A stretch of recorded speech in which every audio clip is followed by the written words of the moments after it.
এই মুহূর্তে চাঞ্চল্যকর খবরে রাজনৈতিক মহলে শোরগোল পড়ে গিয়েছে। সাগরদিঘি বিধানসভার বিধায়ক বাইরন বিশ্বাস এবার এসআইআর সংক্রান্ত হিয়ারিংয়ে নোটিশ পেলেন। শনিবার সন্ধ্যায় ধুলিয়ান পৌরসভার ১৯ নম্বর পার্টির বিএলও অঙ্কুশ কুমার ভকত তার হাতে ওই নোটিশ তুলে দেন। নোটিশ অনুযায়ী আগামী ২৪শে জানুয়ারি শামসেরগঞ্জ বিডিও অফিসে হাজির হতে বলা হয়েছে বিধায়ককে। নোটিশ হাতে পেয়ে নির্বাচন কমিশনের ভূমিকা নিয়ে তীব্র ক্ষোভ প্রকাশ করলেন বিধায়ক বাইরন বিশ্বাস। সংবাদ মাধ্যমের মুখোমুখি হয়ে তিনি বলেন, তিনি একজন নির্বাচিত জনপ্রতিনিধি হওয়ায় পাশাপাশি একজন প্রতিষ্ঠিত ব্যবসায়ী। তার বাবা মরহুম বাবর আলী বিশ্বাস রাজ্য জুড়ে একজন সুপরিচিত ব্যবসায়ী হিসেবে পরিচিত। বিধায়কের দাবি, এই সমস্ত পরিচয়পত্র, নথি ও ভোটার সংক্রান্ত রেকর্ড প্রশাসনের কাছেই রয়েছে। তা সত্ত্বেও কেন তাকে হিয়ারিংয়ের জন্য ডাকা হচ্ছে সেই প্রশ্নই তুলেছেন তিনি।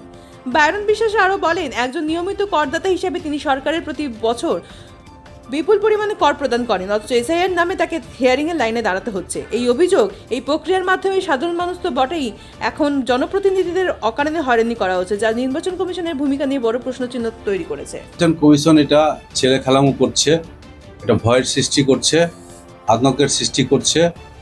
এতে আপনারা ভয়ভীত হবেন না।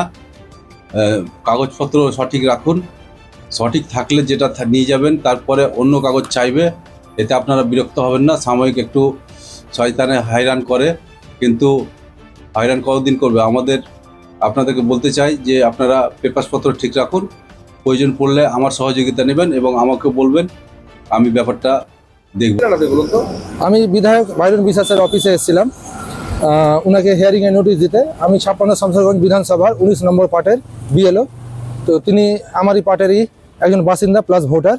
সেই সূত্রে ওনাকে আমি বিএলও হিসাবে নোটিশটা দিতে এসেছিলাম।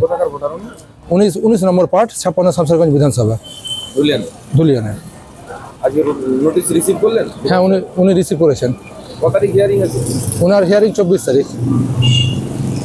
আপনার নাম? আমার নাম অঙ্কুশ কুমার ভগত।